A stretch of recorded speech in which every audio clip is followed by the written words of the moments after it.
Hey guys, welcome to Inspired by Reese, and I'm your girl Reese. So today in this video, I'm going to talk a little bit about the signs or red flags of domestic abuse. Some of us see these signs and we completely ignore them, not knowing where they are going to lead. So stay tuned for this short video. Talk about is physical. We all know, I'm sure, what physical is. Hitting, punching, shoving, choking. Anything that involves physical harm to another person. And it can come from male or female. Next we have sexual abuse.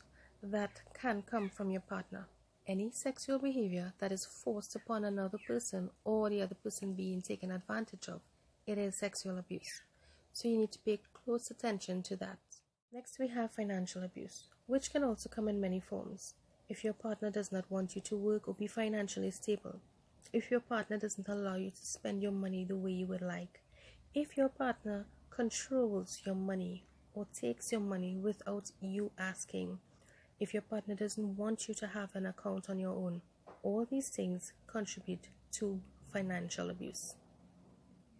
Next we have spiritual abuse. If your partner doesn't allow you to practice your belief, then that's a problem. We all know how important it is to serve a God.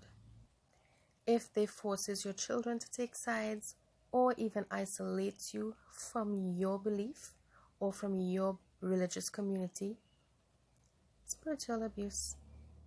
Next we have the verbal abuse, which can lead to emotional abuse as well as mental abuse. So we all know verbal abuse is cursing or humiliating, criticizing, ridicule, or even manipulate the other person.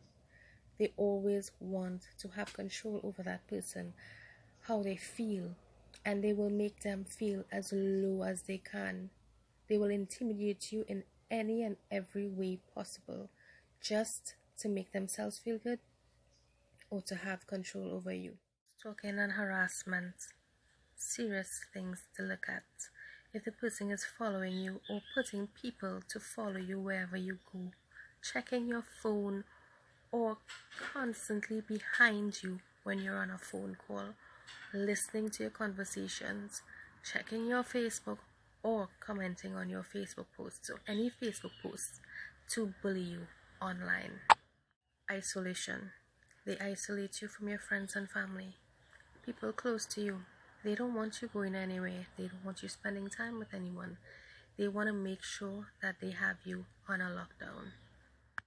Denial and blame comes in a lot. They never see themselves as the problematic one. They always have a reason as to why they behave the way they do, why they do the things that they do. Don't fall for it.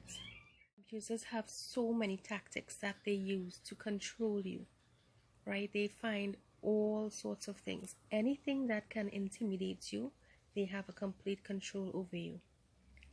From damaging a property, hurting a pet, turning your children against you, or taking your children away from you, monitoring your whereabouts, monitoring your accounts, monitoring your phones, and the classic making up stories to make you look like the bad one.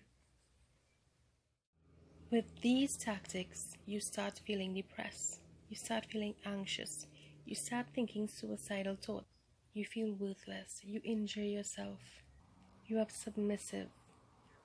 Everything feels as if you are falling apart. The world is falling apart, and no one wants to believe your story. No one understands the way that you feel. But you know what? There are people that understands you. It's a fight. It's a long journey, but it's a successful one. People say that domestic violence is a private matter, when really it is not. Domestic violence affects everyone that the victim is engaged with. People are afraid to intervene because they are afraid that they themselves will get into trouble. But there are so many things that a bystander can do. There are so many things that you can do to help others that may be facing. If you know someone going through that, you can make a difference in that person's life. You can make changes in their children's lives or their family's lives. Call a hotline today. Speak to someone who can help. That person may be living in fear. That person may be living in silence. That person can be depending on you to help them. That's my video for today, guys, and I want you all to know and understand the importance that you can make in somebody's lives and the difference that you can really do by just opening up your heart to that person. Reaching out in the simplest way can really make a huge impact on a person living in fear and silence. So be that support system today to someone and give them the love and the hope that they need to move on with their lives.